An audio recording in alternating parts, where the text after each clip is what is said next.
Good afternoon. This is great to have this kind of energy in the room, great dialogue. And I'm just thrilled to kick off our panel for this part of the afternoon. I'm Walt Kopan, formerly Undersecretary of Commerce for Standards and Technology. And I'm really excited about this program on the semiconductor supply chain and intellectual property, what's next. I think many of us understand that there is indeed a nexus here that's come into sharp focus.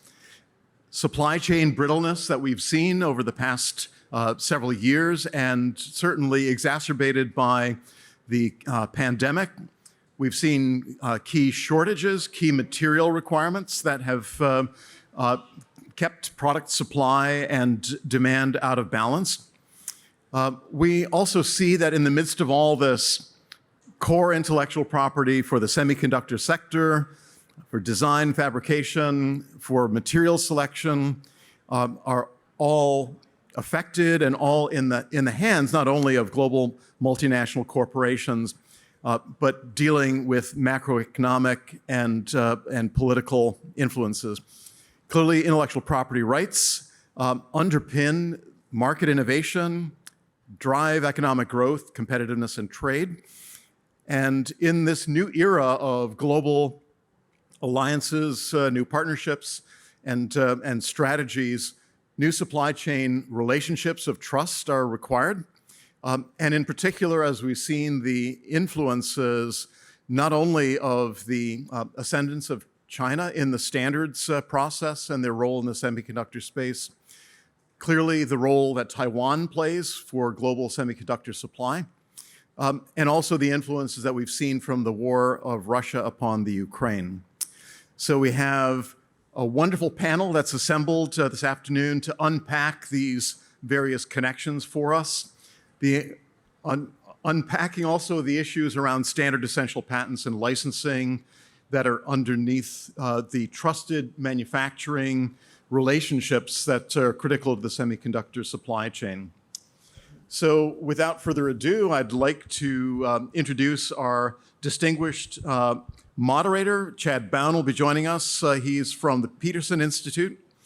We'll also be having a very distinguished panel led off by Bill Reinsch from the Center for Strategic and International Studies, Susie Armstrong from Qualcomm, Taffy Kingscott from IBM Research, and Jessica McBroom from the National Security Council. Delighted to introduce this panel to you today. Come on up.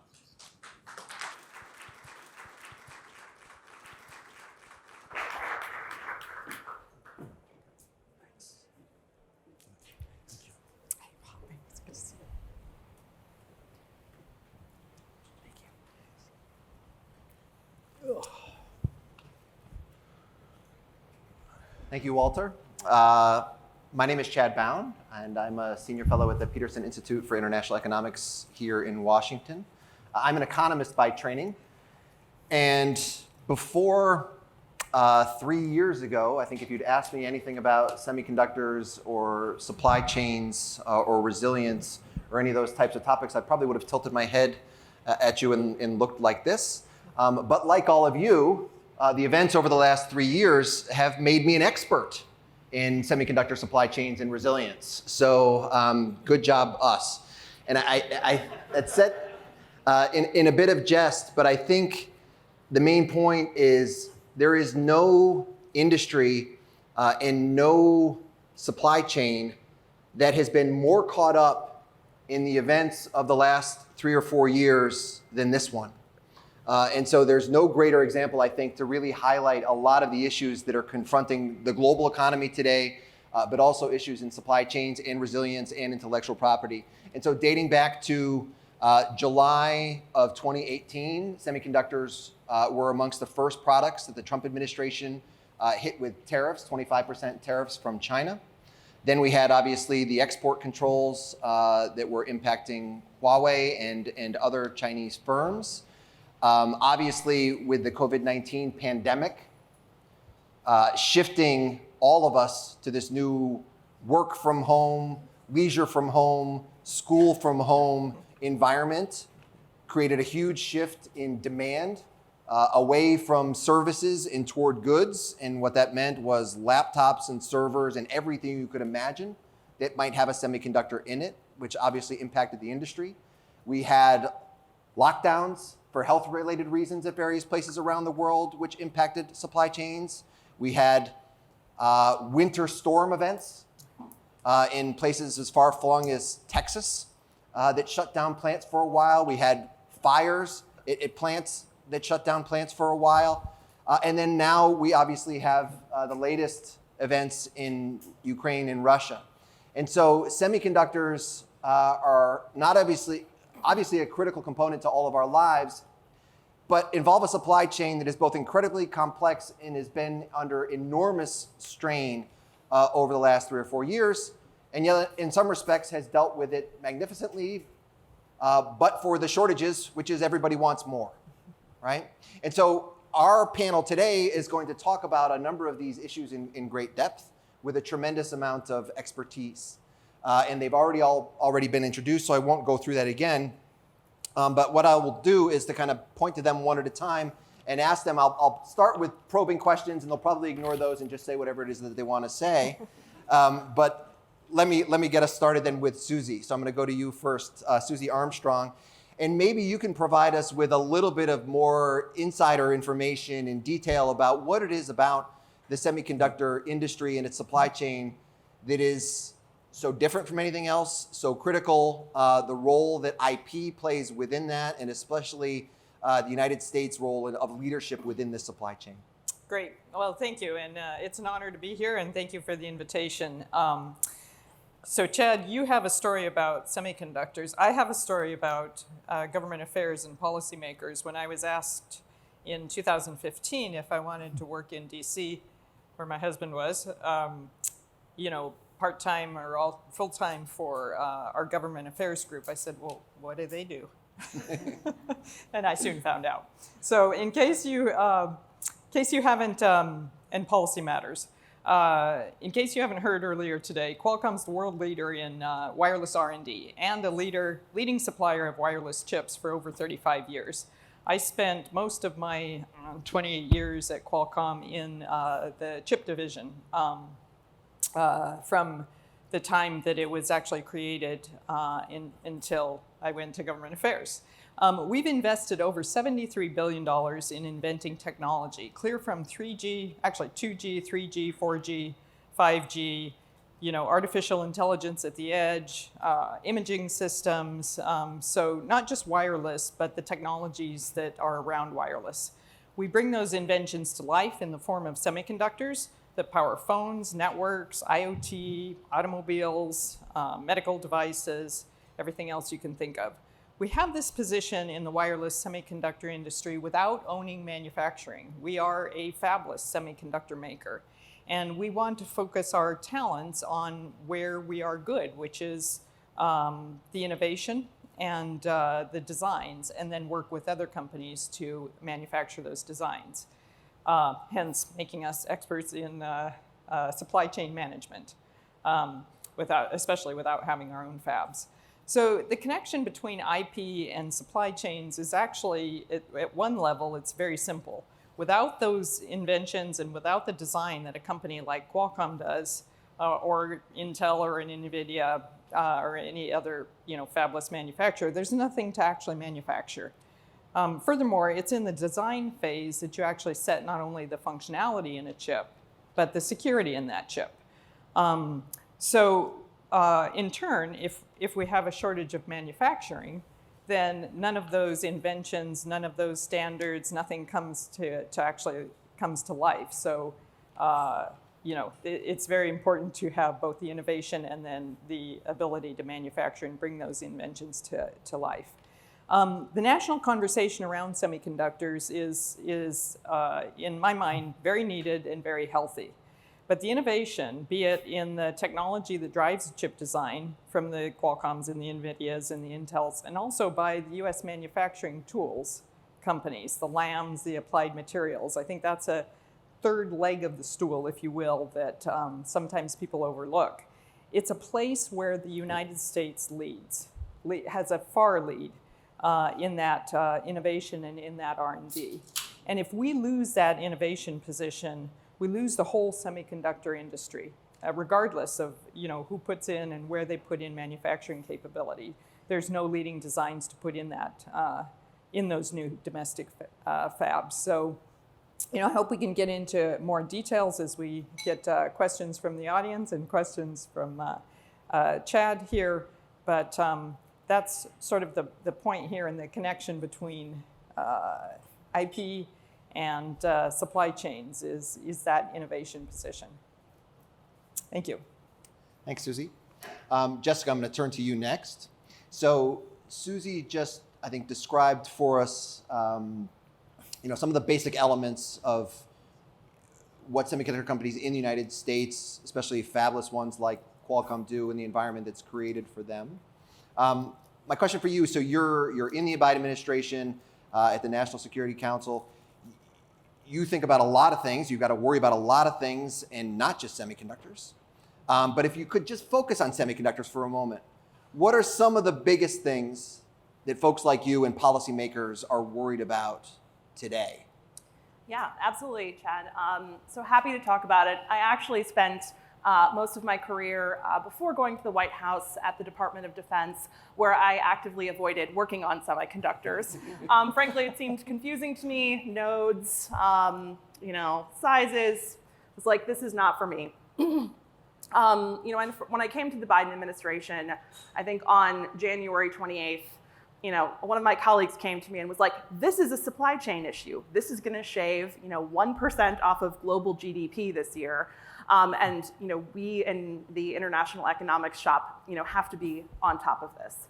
And I'm referring, of course, to the semiconductor shortage. And so, sort of from day one, I have been the point person on helping to manage the shortage. At the same time, I have been the person leading the president's comprehensive review of supply chains through Executive Order 14017, which was sort of the 100-day reports focused on 4 product areas and the 6 industrial-based studies that were released on February 24th, incidentally the same day that Russia invaded Ukraine.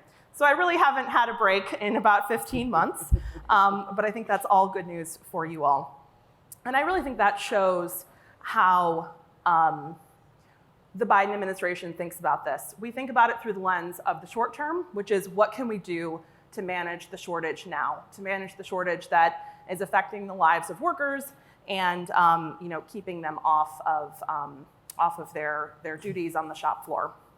And then we also think about it through the lens of longer-term resilience and competitiveness, and making sure that we take important steps like getting the CHIPS Act fully funded at $52 billion, which I think is the number one ask of me to all of you as you leave this room, just highlighting the importance of getting that done. On the short term, we have, I think, been, as I say, managing it. We have done things like set up an early alert system so that when a fab or key provider goes down in another country, we know immediately and we can sort of dispatch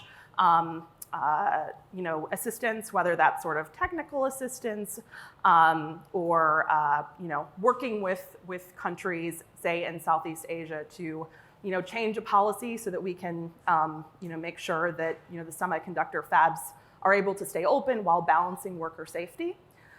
And of course, working with partners and allies to make sure that we're maximizing production capacity across the entire world. At the same time, we have, I think, tried to not pick winners and losers, not select one industry over another, to see what we can do to, frankly, meet the insane demand for semiconductors that is out there right now. And then I think, in long term, in sort of a long-term lens, we need to do a couple of things. We have to both promote our industry at home, and so that means making investments to ensure that we have semiconductor fabs here in the United States. Currently the United States has about 12% of production capacity, This was outlined in our 100-day report that we did in June, along with a couple of other products. And it's really jarring to know that the United States cannot make the most advanced type of semiconductors here on the mainland, and that we are entirely reliant on foreign suppliers for some of these critical products that, as I said, have cost economies billions of dollars over the past 18 months.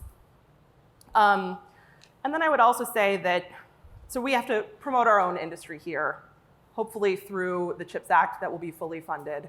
And then we have to make sure that we're protecting our technologies, including our intellectual property. And I think that the Biden-Harris administration has continued to do that through a number of export control avenues, and of course having sort of the strongest intellectual property laws in the world, really. So I think you'll see us continue to see the shortage through that lens. One, what can we do sort of in the immediate term to help expand production? And two, how can we make sure that the United States is running faster? And we've already done that to some degree. We have, I think, had $80 billion of announcements in new semiconductor investment here in the United States since, I think that was last year. So I think we are on a good path, but frankly, we need to do more. This is such an important and foundational technology for international competitiveness. Thanks. Jessica, thank you. Taffy, I'm going to turn to you next. So Jessica has just explained to us what has kept her up at night since January 28th, I guess, of 2021. You deserve a vacation. But from the industry perspective, what is it that we're looking for from policymakers? Things, whether it's elements, particular details of the legislation that is currently, I think, in conference now, or it will be soon, or other things that need to be taking place, some of the ideas and programs that Jessica's already walked us through. What is it that's critical now for industry, both perhaps short-term and long-term? Okay, well, thank you, and thank you for the invitation to be here. And let me just speak about this from the point of view not only of the IBM company, but industry in general.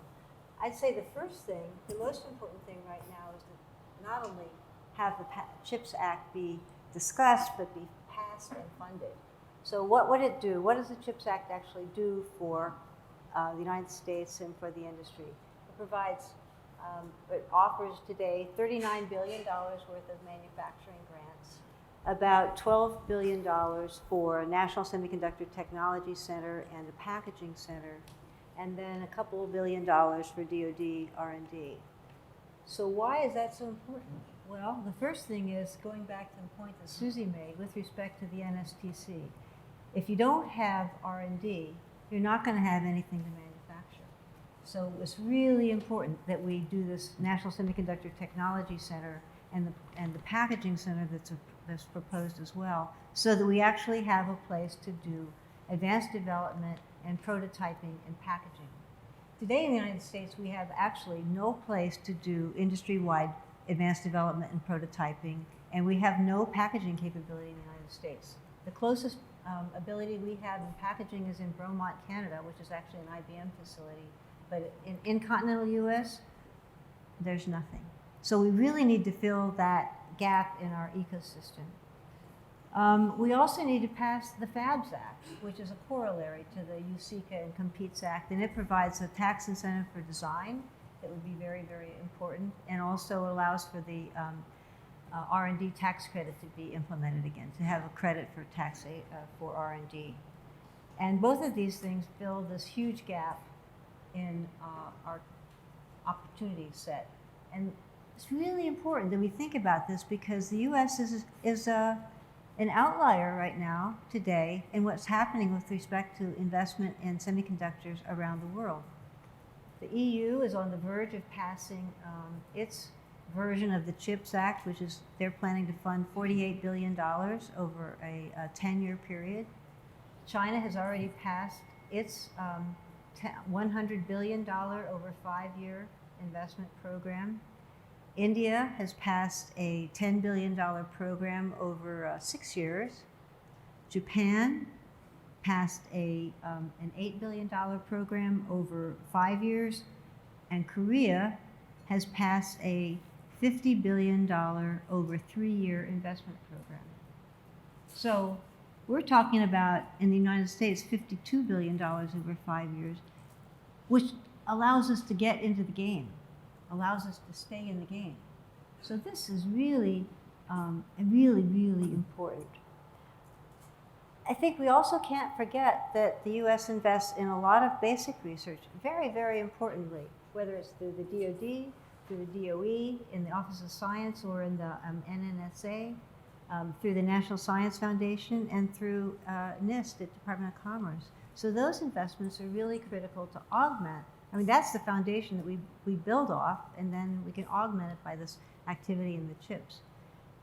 So you think about it, there are all these agencies that are investing in R&D in the semiconductor space, so we really need to have interagency cooperation.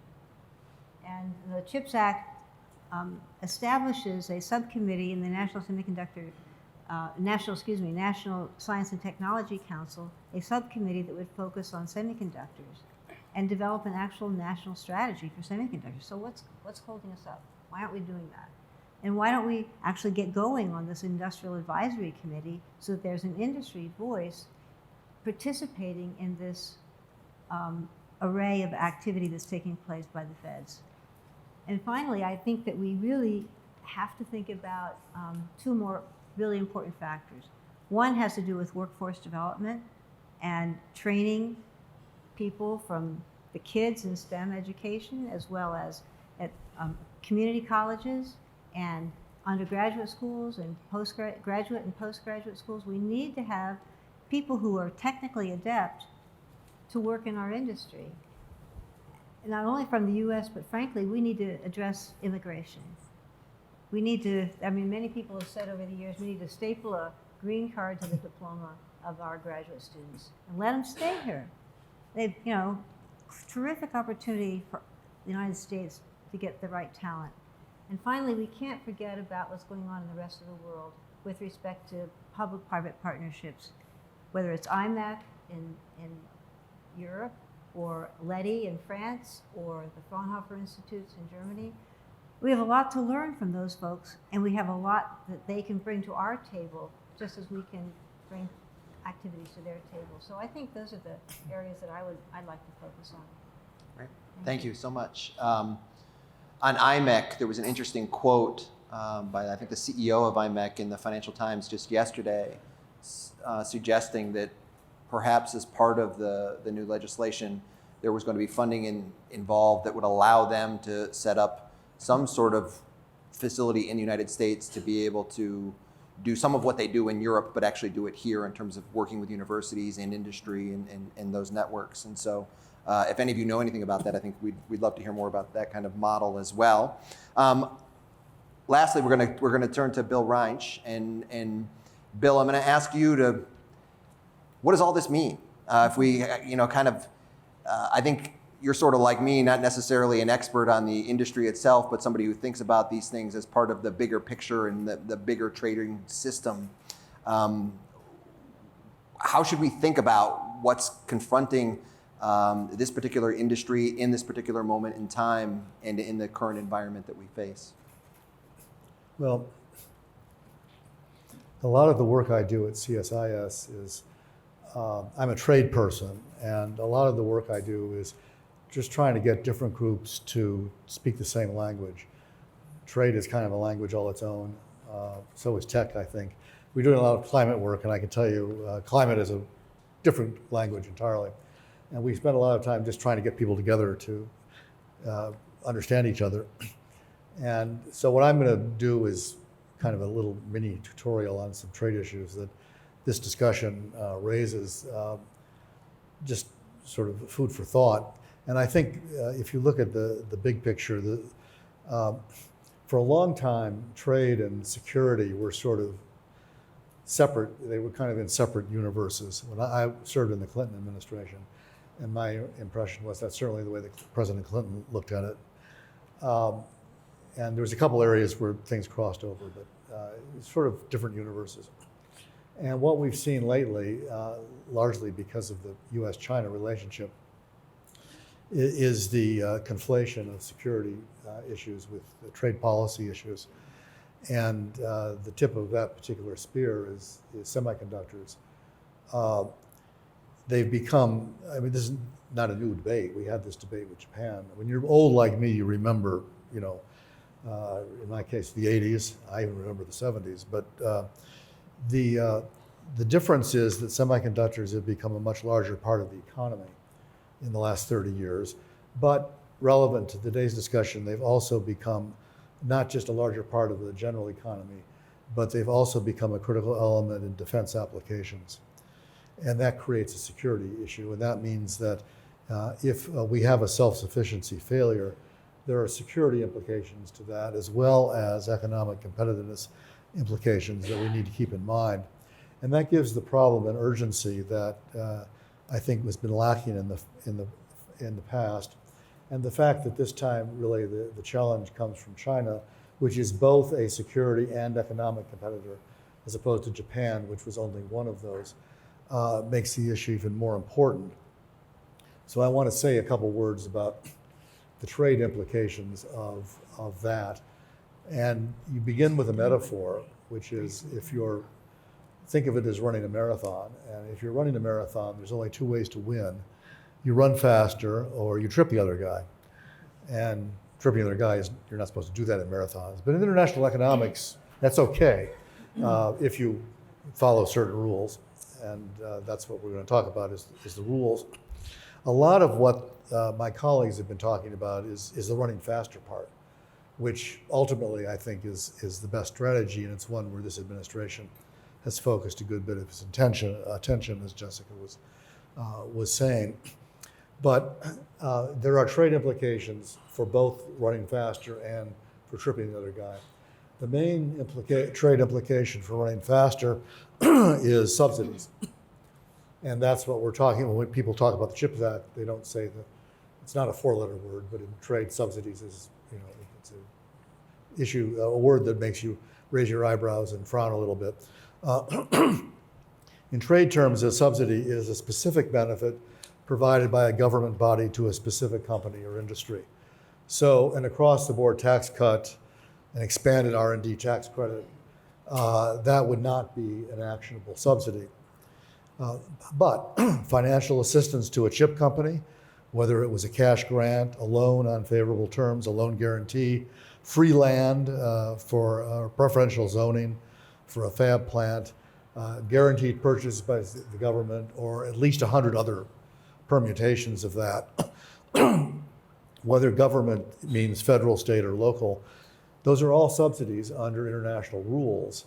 And that means that other countries can take action against us for what we're doing, which in turn will affect our exports to them and may affect our industries here. There are basically two kinds of subsidies that are relevant to this discussion: prohibited and actionable. Prohibited means those that are tied directly to promoting exports. So, and these don't occur very much anymore, but if the government says to company X, you know, for every unit you export, I will give you $5, you know, that's a prohibited subsidy under trade rules, and they can't do that. Governments have mostly figured that out and don't do that.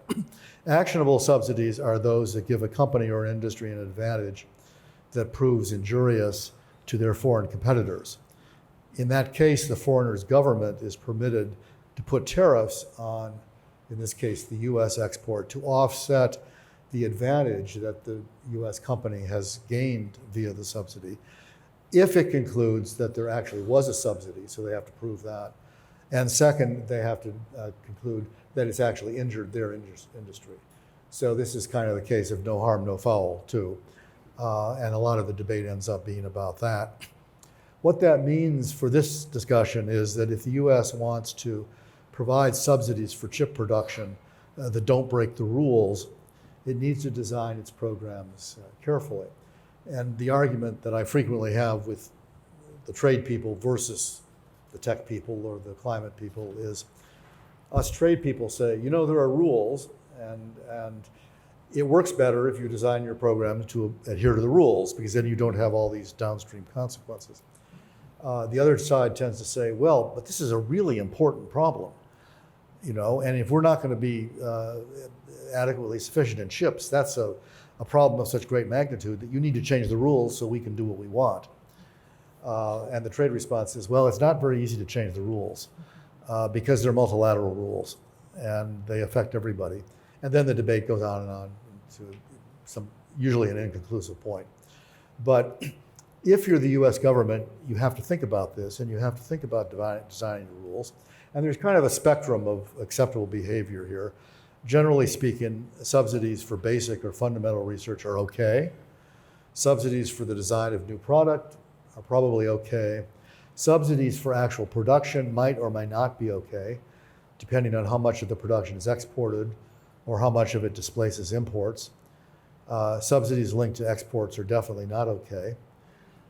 If you assume going forward a time of global shortages of chips with anticipated high growth of demand in the future, subsidies that expand production might not injure anybody. And this discussion might actually be moot, but it's something the government needs to think about when it's constructing its program. Now, the other part, the tripping other guys, there are trade implications of that too, and this is my last point. The main one is actions to keep US technology at home and or out of the hands of our adversaries. What that means really is export controls and investment controls. Investment controls meaning both inbound and outbound.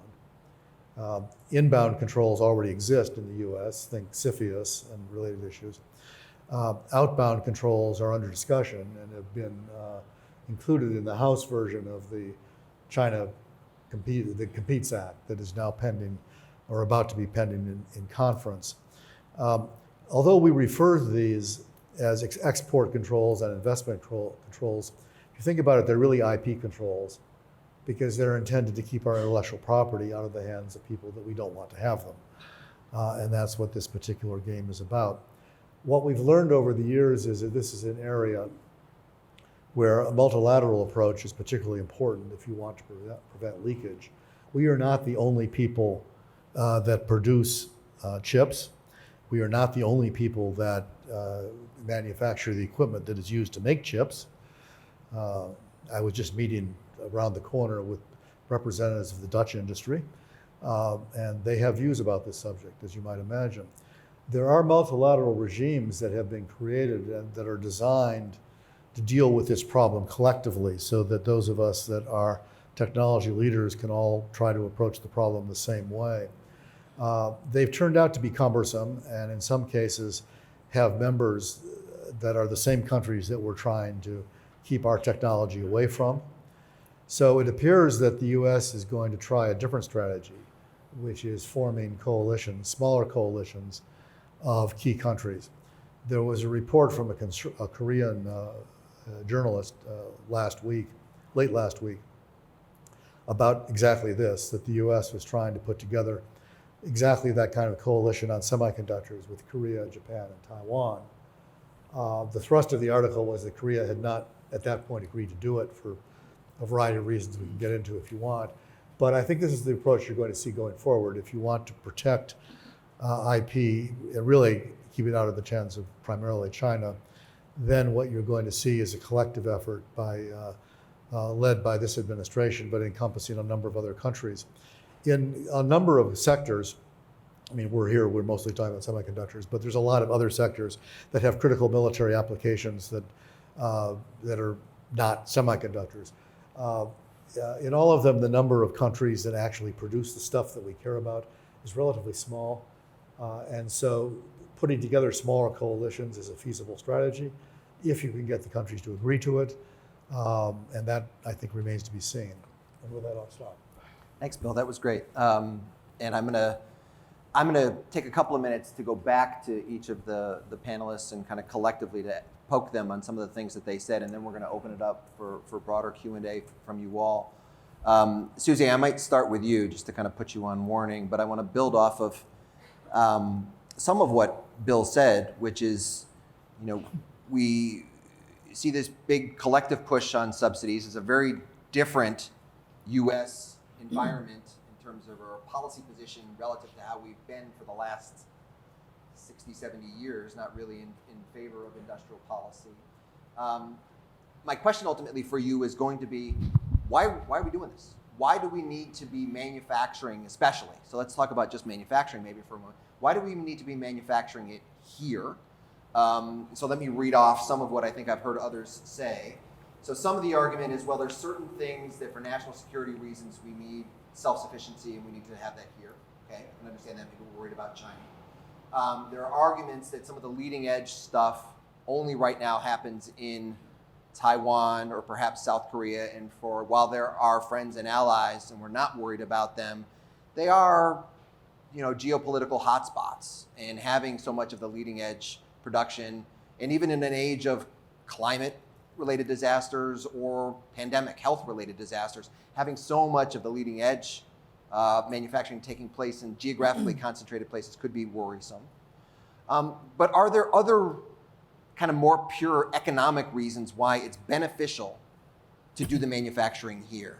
Does it, if you have a fab just down the street, does that provide benefits to a Qualcomm that wouldn't materialize if the production is taking place in Taiwan? Or not necessarily to Qualcomm, but maybe to the tool makers? What is it about the supply chain that really makes this an industry where we want to do more manufacturing here in the United States, despite the fact that what Jessica said, the industry is doing both very well and making a lot of capital investments on their own today without subsidies? Why does the US government need to get involved?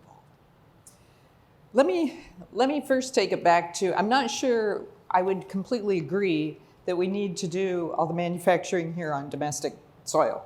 And in particular, I think BCG did a study a while back that talked about how many trillions of dollars it would take to get the semiconductor manufacturing supply chain all on domestic soil, and they came up with some huge number. And I contend that even for that amount of money, you can't get, the semiconductor supply chain is so complex, you really can't, and you don't necessarily want it to be all on US soil. I think what you want to have on US soil is you want some second sources. Everybody wants a second source. And as you pointed out, so much of the manufacturing happens in TSMC or Samsung in Taiwan or Korea, especially of leading edge node chips. Those are geopolitical hotspots, and that's not a good position for the world, much less the U.S. to be in. So, I strongly support the conversation around manufacturing on domestic soil, but it's also with a grain of salt, because we have, private industry in the U.S. has long worked with, Korea and with Taiwan in terms of manufacturing these high-end chipsets, and it's working very well. It's just that there's no real second source, and so we absolutely support getting leading-edge technology on U.S. soil. But I think one of the things that policymakers and everybody has to recognize is that there are pieces of the supply chain, there are auxiliary chips and such that doesn't necessarily make sense to manufacture on US soil. In any, my favorite example is I grew up in the phone industry, or chips going into phones, and in your typical high-end cell phone, there's probably I think we counted 169 integrated circuits, and most of those, probably over 3/4 of those, are mature and legacy nodes that don't necessarily benefit by being manufactured here. But the other part of that equation is, if you want manufacturing here, it's a lot more expensive. Labor's more expensive, water's more expensive, electricity's more expensive. I'm not a manufacturer, I'm not from TSMC, but these are all very, very critical pieces for private companies to, the private sector to be able to, help bring up fabs, on domestic soil. And the last piece I wanted to add to that is, there's statistics out there about $20 billion, to build a new leading edge fab. And that's a lot of money. But even throwing just money at it doesn't make that happen. You've got to have, we're fabless.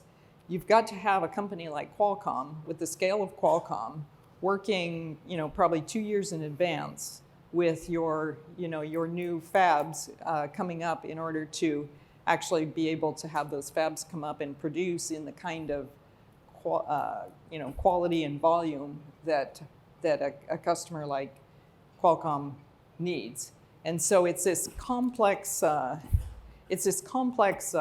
soup of yes, we should have more manufacturing on U.S. soil, but I think it's a fallacy to think that you're going to get the whole supply chain on U.S. soil, and then suddenly security issues go away, and and supply issues go away, because that I can't imagine how that actually happens.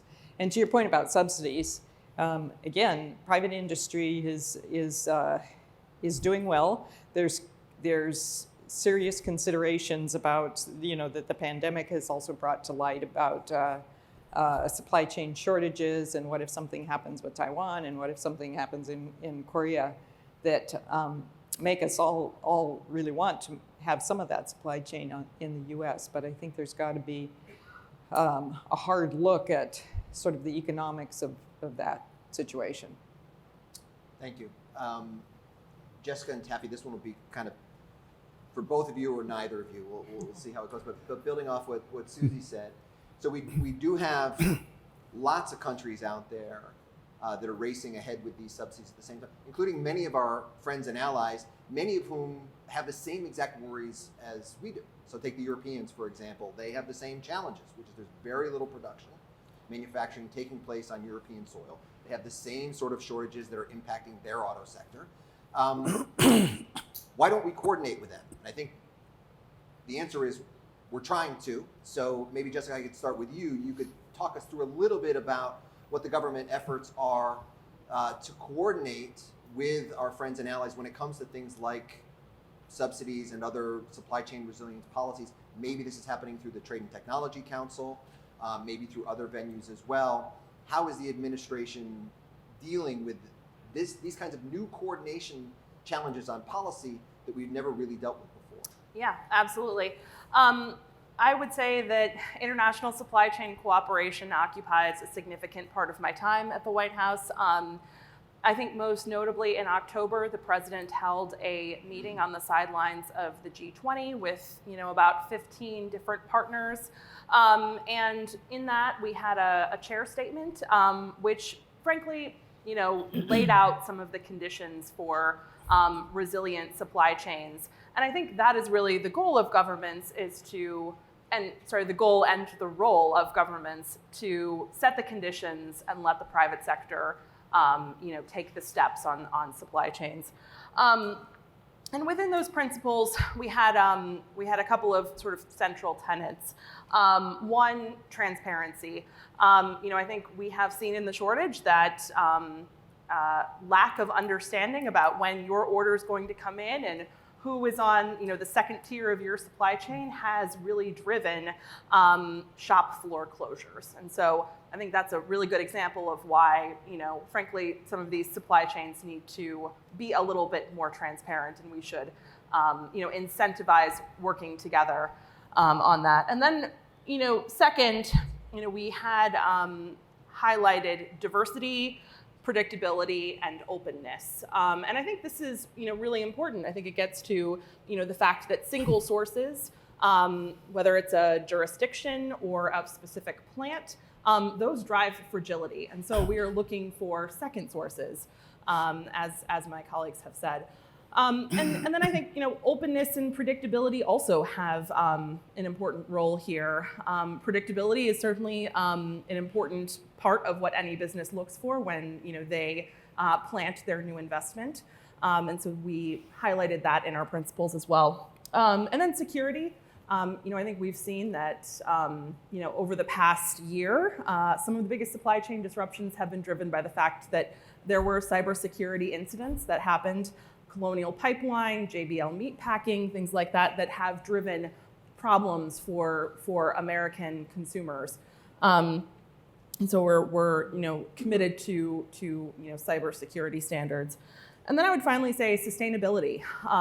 Look, I think that we have seen what can happen when there are things like forced labor in a supply chain that can really affect the business decisions of companies that are acting in this space and can drive them to make different decisions. And so I think we're looking for an element of sustainability and working with our allies and partners to make that. So I think that is sort of our framework under which we engage on all of our supply chain cooperation, which I would say is extensive. On semiconductors, one aspect of this is making sure that when we engage in these incentives, whether it's Korea or the EU or Japan, that we're making sure that there isn't a race to the bottom on subsidies. So I think that'll be an important part of all of our work as we move forward. And then I would also say that, frankly, semiconductors are one of the #1 topics in all of our supply chain engagements with other countries, whether they are through the TTC, whether it's bilaterally with Canada, or as we sort of move forward on the Indo-Pacific Economic Framework. I think that it is almost the number one requested product-specific area, and we will continue to give it the focus that it deserves. Thanks. Taffy, I'm going to ask you the same question. If you don't want to answer any of that, I have follow-ups for you. Following. So, Jessica, I think perfectly explained what the administration is doing in terms of trying to coordinate with sort of like-minded countries in dealing with the semiconductor supply chain issues. Is that the right approach from the industry's perspective, from as a representative of a global company that's working in this space? Are policymakers internationally going at this the right way in terms of their cooperation? Are there things that they're missing? And then finally, you talked about the good parts of CHIPS Act, FABS Act. Are there things in there that are missing that you think, especially to tackle some of the issues that we've been identified here, that really should have been in there, or we should be thinking about are going to be missing to make that piece of legislation successful if and when we ever see it funded? Well, you give me pretty broad latitude of things to talk about. So let me talk about the things that I think are really important. Number one, going back to the point about U.S. manufacturing and what role it plays. I think in addition to the points that Susie made, we should recognize that having a fab or having a major facility, whether it's an R&D facility, builds a whole ecosystem around it. From a regional development or economic development point of view, it's not just the funding that goes into the fab, but it's all of the suppliers that contribute to that fab, that contribute to economic growth. And also, just think about it. If you have a huge facility, like the one that Intel has proposed in Ohio, there's going to be the impact on the university community, the impact on the local community in terms of economic opportunity. Think about the grocery stores and the gas stations and the dry cleaners and all of those kinds of businesses that contribute to the economic growth that a major facility will bring. So when we look at the FABS Act and at the CHIPS Act, it's not just the funding that goes into the semiconductor companies, but it's the multiplier effect that all of those activities have that's really important. What else could we put in there? I think we need to remember that in the United States, for us to have a complete ecosystem in the United States, it is really a challenge. There's no question about it. And it's not just the facilities and the equipment. Equipment is a big matter, big issue, particularly at the high end of lithography, which is a fundamental tool for the leading edge. The highest end of that equipment is not U.S. made; it's made in Europe, and so that's do we need to work together? Absolutely. Then there's at the other side of the world, there are a number of rare earth minerals and other materials that go into semiconductor manufacturing that are not available in the United States, or at least are not available today. So we need to take a look at our materials requirements and recognize that we have some vulnerabilities there and do something to address those kind of vulnerabilities. And finally, I would say with respect to building facilities, it's not just the funding that goes into the building. There's requirement for labor, as Susie mentioned. There's requirement for environmental regulation, requirement for water capabilities, for roads that go into it. But also, it's really important that we think about the process knowledge that is required to actually run one of these facilities, whether it's a manufacturing facility or an R&D facility. Process knowledge is critical. And this goes back to the workforce thing. If we don't have the workforce to sustain our process knowledge, nobody's going to be able to run all this equipment. So there's just a huge area of investment that's required for us to be successful. And, you know, you think about it, if there were, worst case scenario, a kinetic war, what would we do? What would we do? So we really need to think about the worst case scenario. What would happen, worst case again, China decides to take Taiwan? Well, we would be in big trouble. So we need to think about the range of risk and the range of opportunity as we address this critical industry. I mean, our whole society is based on the capabilities of semiconductors today, so we can't forget about that fundamental fact of life. Thank you. Can I just add to that? So, you know, we all worry about the worst case scenario. And the conversations around manufacturing are really, really important, and second sourcing and such. But I also want to drag it back up to the intellectual property, to the IP portion of that, to the innovation portion of that. Because while if something happened to Taiwan or you know, South Korea or something, we'd all be in a terrible world of hurt. We also are going to be leave our children in a terrible world of hurt if we lose the innovation position that we have in semiconductors and in the technology that goes into semiconductors. Semiconductors pretty much bring most technologies to life, whether it's you know, AI or quantum or wireless or 5G or 6G. And if we lose that, innovation base, which we are currently enjoying a good lead in, we don't have the manufacturing problem because there's nothing from the U.S. to actually manufacture in those plants. So I absolutely agree with the importance of manufacturing and such, but I think we also need to make sure that the discussion is also around, you know, the intellectual property system that has brought us so much leadership in the U.S., the standards that, you know, codify some of those inventions so that all of our chips can talk to each other. I think that's a really important piece that isn't necessarily getting the discussion that it needs in Washington. Thanks, Susie. Okay, Bill, I'm going to turn it over to you for the last question, and then we'll open it up to better ones from you all. But my last question for you, Bill, is might this all end in tears? In the following sense. So let me set you up a little bit. The panel? So not for the last 15 years or so, but back in the day when you and I were kids, semiconductors used to be at the forefront of trade wars. We think about the 1980s, the trade war between the United States and Japan. Semiconductors was a flashpoint. Then shortly thereafter, we have the entry of these firms from Taiwan and South Korea. We had lots of trade remedy actions, anti-dumping tariffs, countervailing duties, not only by the United States on imports coming in from these countries, but the Europeans did it as well, the Japanese did it as well, segmenting markets. It's only over the last 15 years that we really have managed to develop this globally integrated supply chain that's been relatively free of trade barriers.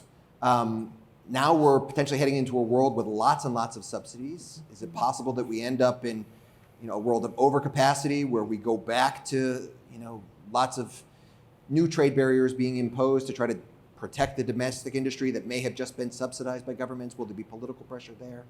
And then finally, stepping back from a broader sense, not just from the industry, you talked about the rules before, and you laid them out perfectly.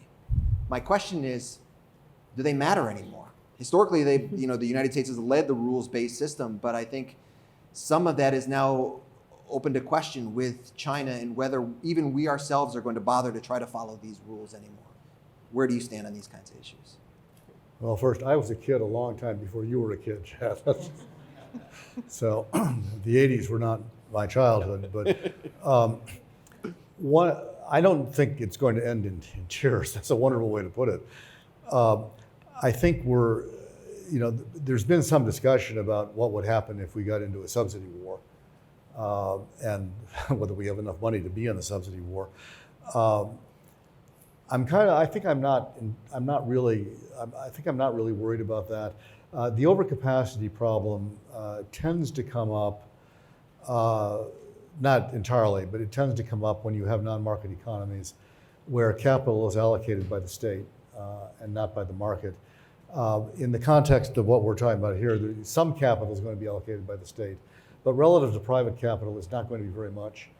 I mean, what are they talking about? 50 billion, 52 billion, whatever it is in the CHIPS Act. This is not, it's a lot of money, but compared to private capital in the sector, I don't think it's as much. So I think at the end of the day, what the United States has done over the years is to try to do things in ways that reinforce the market rather than run counter to the market. And I have to say, if you look at it historically, we're actually pretty good at this. And we've been doing it, I was ranting about this last night, we've been doing this since the Lincoln administration, believe it or not. And then it was agriculture. But it was when the United States government decides that it wants to devote some resources to achieve a national objective, we're actually pretty good at doing that and doing it in a way that allows the domestic industry to thrive on its own ultimately.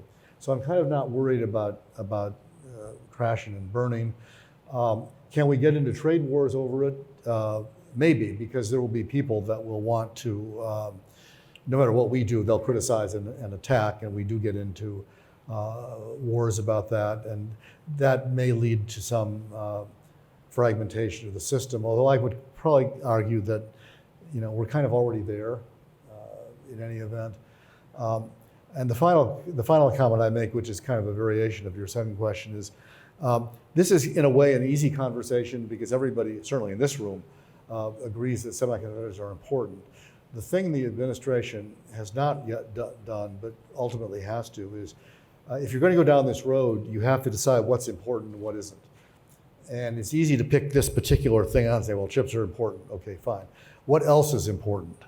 From what is important from a security point of view, if you were the last administration, your answer would probably be everything. And if you try to do everything or protect everything, you end up really protecting nothing. What this administration has not yet said is what else is important and where do we need to devote our resources and where do we need to devote our attention? And that's a difficult question because in the end of the day, not everything is important. And we are not going to produce everything here. We're not even going to produce, as Susie said, everything here in the semiconductor sector. So there's a lot more work to be done in terms of defining what matters, because only once you define what matters can you really start talking about what we're going to do to make sure that we defend all of that. Great, thank you. Okay, so we're going to open it up to questions. I don't know how you pass it around. Before we do, I had one last point that I wanted to make, which was going back to this issue of picking winners and in industrial policy, which we are relatively new to in the United States. And I think the other big supply chain that I've become an expert on over the last 2 years, and I'm sure all of you have as well, is vaccines through Operation Warp Speed. And while it was incredibly amazing, the speed and the success at which that program worked, I think we also have to remember that we didn't start out with the 3 vaccines of Pfizer, Moderna, and J&J that we ended up with. We started out with actually subsidizing 6 or 7, depending on how you count it, and 3 of them didn't get to the finish line and make it through regulatory. So we have to be prepared for failures as well.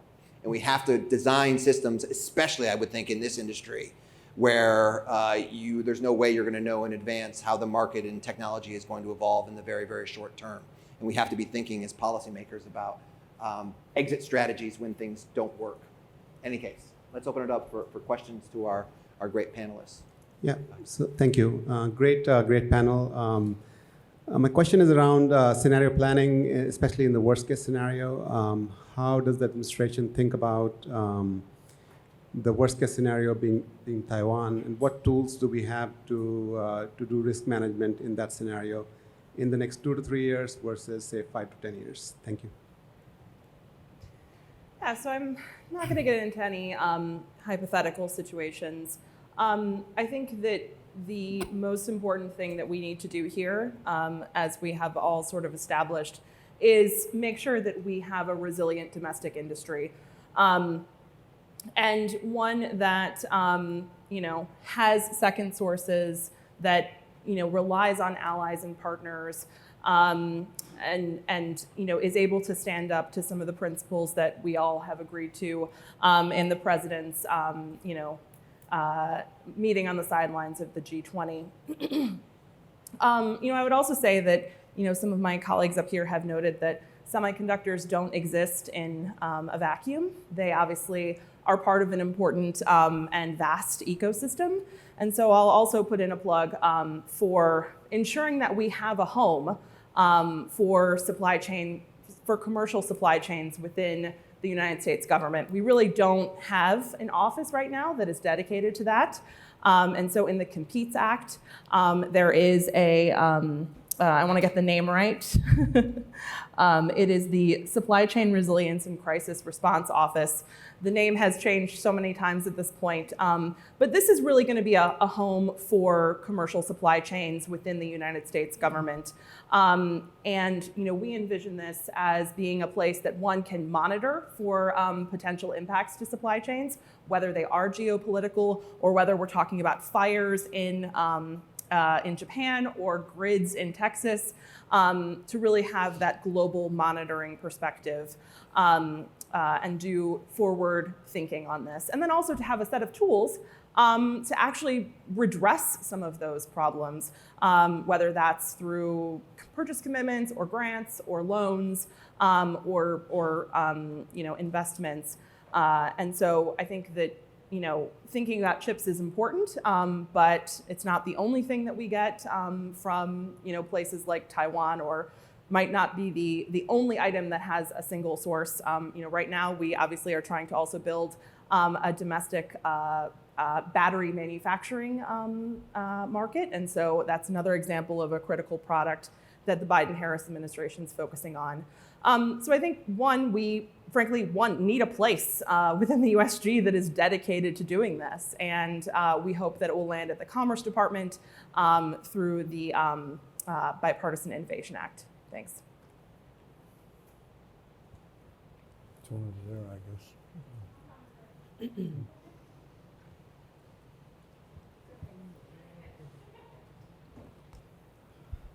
Thank you.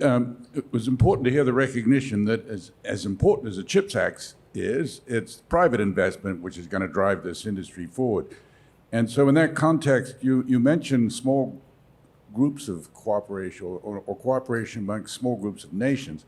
I'd like to know, one, what is the template for this? Is it purely ad hoc? Because as you point out, it's not just semiconductors, it's also batteries. And in the process of doing this, how much attention is being given to IP issues? Because it's not just, in this case, patents, but trade secrets. If they're not guarded, then it's 1 step, 2 steps forward, 1 back. So can you comment on the template model, if there is one, and whether IP is featuring at all in those discussions and in those new arrangements? Yeah, of course. Look, I think that it's actually an exciting moment because I don't know that we really have defined what the template for supply chain cooperation looks like. I think we have a very clear path when it comes to establishing and negotiating trade agreements.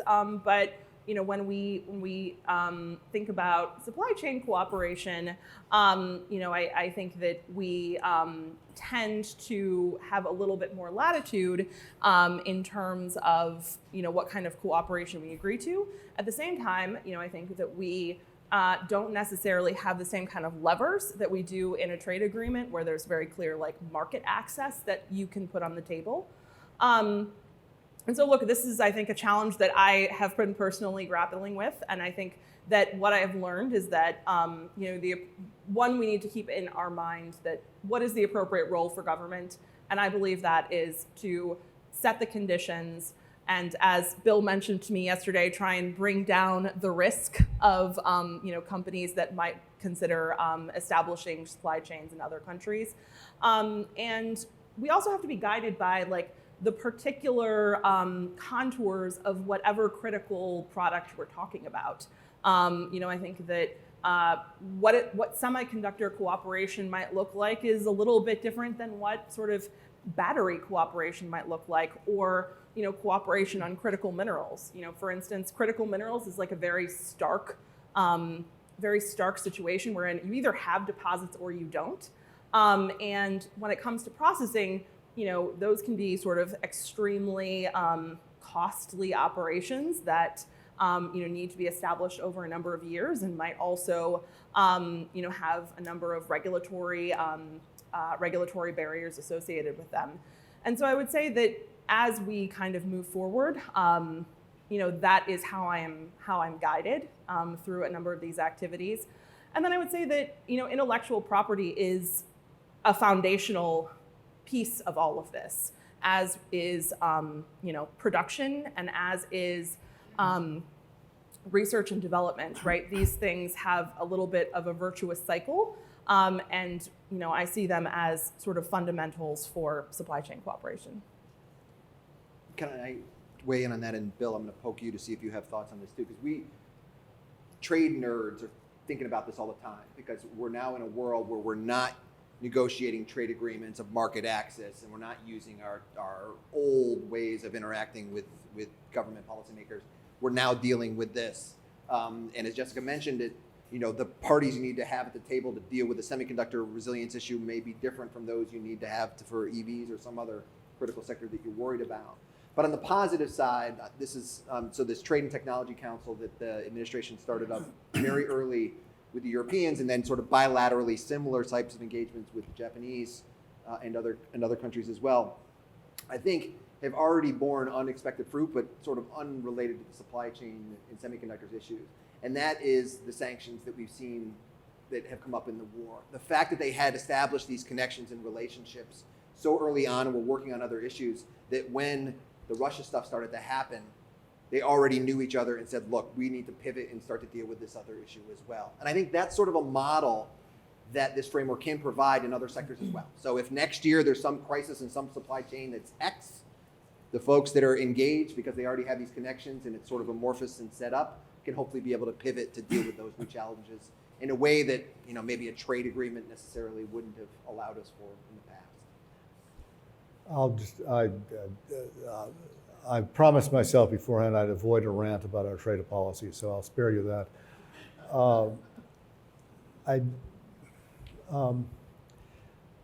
I think I'll just stop there. Okay. He wanted to disagree with me strongly, but he's being nice. No. Taffy, go ahead. So I think to bring another voice into this conversation is what do companies think about all of this, right? And I do think there's a real role for companies to speak up on these kinds of industrial trade agreements, because who knows about the industry better than the companies, frankly, honestly. And then there's another aspect to this that you mentioned, which is the role of government. And I think the role of government is a really critical convening role in many cases, because sometimes small companies and large companies don't necessarily or naturally get together, but when government provides a convening space, they can get together, and they each bring unique capabilities. Oftentimes, a small company will have a really deep expertise in a particular niche, and big companies oftentimes have a wide range of skills, and they're very good at program management, but they may not have the depth in a particular area. So bring these two organizational types together can be beneficial for both. And also a really important factor for small companies, oftentimes I hear, is that when they get into a network with larger companies, they get access to the suppliers of the larger companies. They get to know them. Then they build out their own networks. And they become more capable by virtue of that relationship. So I think we should think about these larger agreements, not just government to government, but government and industry playing a role jointly in the development of useful agreements. Can I add Go one ahead, thing? please. What Chad, I think Chad is right, but I guess my thought reaction was it shouldn't take a crisis to enable that kind of cooperation. One of the things the government should be doing, all the governments, not just ours, but if we want to lead, it's us, is to try to plan ahead and look at contingencies and worst case scenarios down the road and organize, don't wait for the crisis and try to get some of the important groundwork laid before that happens. Government is not always good at that. You know, we tend to be crisis driven. I think this administration is no different from other ones, but it's something they should aspire to. Thank you. I think. Could we follow up with a question on the, somebody was asking whether or not we might be in a trade war. Chad, Sorry, I'm over here. Sorry. In the peanut gallery. No, I wanted to ask a question, and also as part of an observation. I think somebody just mentioned that Korea is putting in 50 billion, Japan's putting in 8 billion, the Europeans are putting in 10 billion, Indians putting in 10 billion. That almost strikes me like maybe there's a subsidy contest going on. Surely not a war, but just a contest. And we haven't talked much about our friends, our dear friends in China, who, the whole purpose, as I understood it, but correct me, is we're trying to balance out what other governments are doing to attract private investment. I once asked Larry Sanders of AMD why did he build a fab in Dresden? And Jerry Sanders, right, sorry. And he laughed at me and said, because they're paying for it. And I just think we need an element of reality here. We are in a ferocious contest, and we're in a contest also with our good friends around the world. Yeah. So I think we need to wrap up. So this will be the last point. And I think, just to summarize, I think what others have said is this is a very different shift for the United States government. And part of it is recognition that everybody's doing it. And that may be part of the reason why there's so little manufacturing taking place here in the United States today.